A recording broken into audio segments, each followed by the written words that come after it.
also some protests going on overseas because President Trump was invited and accepted an invitation to visit the UK at some point this year, but many people are not happy about it. As you can see, 1 million and counting have signed a petition banning President Trump from visiting the UK.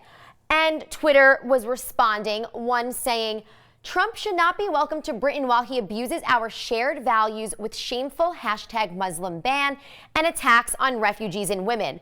Another saying the government will roll out the red carpet for this nasty misogynist, and all because they are desperate for a Brexit trade deal.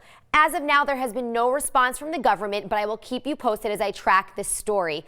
And Mike, there are some protests happening close to home, correct? That's right. Protests of Donald Trump's policies are spilling